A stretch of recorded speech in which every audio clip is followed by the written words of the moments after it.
My name is H.A. Goodman, and I'm an author, columnist, and journalist. And to read all my writing, go to counterpropa.com to read the amazing writing of an extremely talented journalist named Caitlin Johnston and another extremely talented journalist in Zach Haller. Go to counterpropa.com to support this YouTube channel. Go to my Patreon link below in the description section. If you like this or any other H.A. Goodman YouTube segment, please share them throughout social media. Ivanka Trump is experiencing overt sexism. I'm not saying this as a social justice warrior or somebody who is progressive or somebody who wrote over 100 articles saying that only Bernie Sanders can win and that Hillary Clinton would lose to Trump. I'm just saying this as somebody who experienced a Bernie Sanders campaign where Hillary supporters stated that Clinton allies shout sexism at Sanders. This is Politico. The Vermont senator is suddenly on the defensive. Okay. They were saying because he was shouting that he was sexist, because he pointed he was sexist. I'll read you. The once respectful Democratic primary has devolved into a slugfest about gender, with Hillary Clinton surrogates expressing outrage how Bernie Sanders is conducting his campaign, even calling for him to fire his staff over alleged sexist remarks. So anything that they could possibly attack Sanders on, pointing, shouting was sexism, Bernie Sanders pointing was sexism. Any critique of Hillary Clinton was sexism. David Brock's Correct the Record spent $1 million online. And now we hear about how everyone should have their identities known on Twitter. Even Cenk Uygur, the biggest sellout on the planet, is repeating the CNN line, of course, and the establishment line. Well, CNN, they threatened to dox their editor because of racist comments. But you know what? They had every right to, and that person should have had his identity disclosed, because you can't say anything racist online without having your identity disclosed. Therefore, Cenk Uygur says that everyone should give a DNA sample to Twitter. What happens when Hillary Clinton makes a racist joke about Mahatma Gandhi, or calls black youth super predators, or spreads the birther myth, or shares the birther myth in a photo that she spread of Barack Obama in African attire, or using a racist 3 a.m. ad? What kind of symbol does Clinton need next to her Twitter page?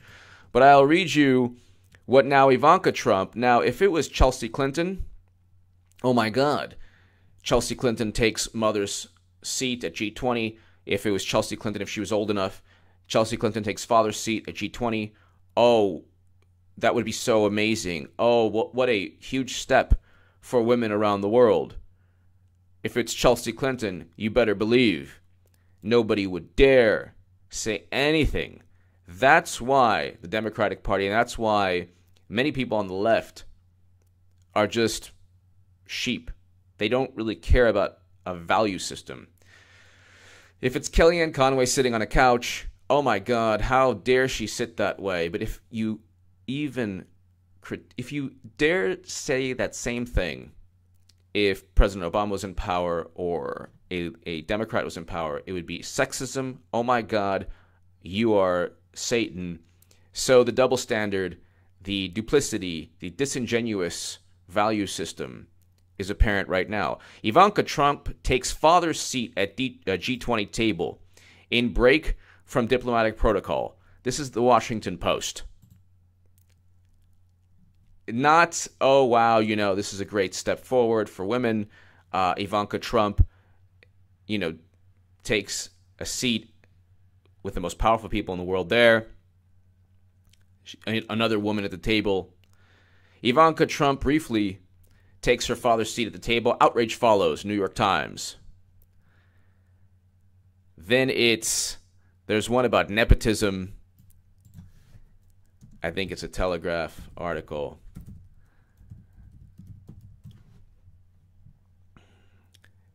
It's just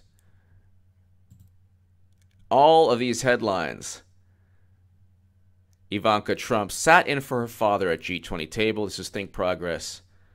At G20 World's Leader table, the president's daughter was briefly given head of state duties. Ivanka, fueling nepotism claims. Ivanka sits in for Trump at G20, fueling nepotism claims.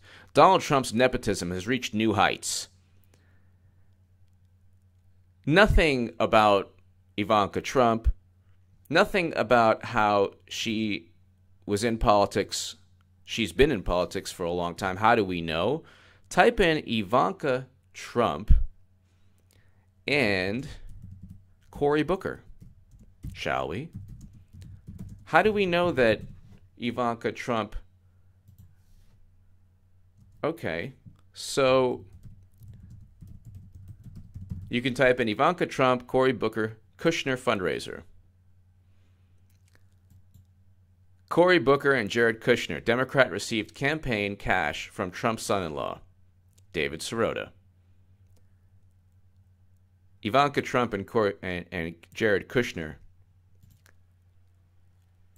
set up a fundraiser to help Senator Cory Booker become senator.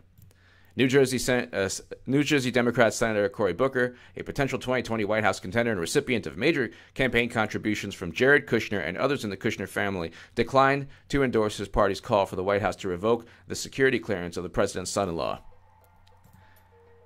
So, and we can go ahead, and there's a Politico article that I've here, 2013, Ivanka Trump hosting fundraiser for Cory Booker. So she was okay then in terms of politics. Nobody cared. Nobody said future president's daughter hosting fundraiser. Oh my God, nepotism for a Democrat. But that was just fine. See, you're not going to get this at the Young Turks. You might get the reporting, but you're not going to get the actual value system. I'm not voting for a corporate Democrat. They will. They will vote for a neocon.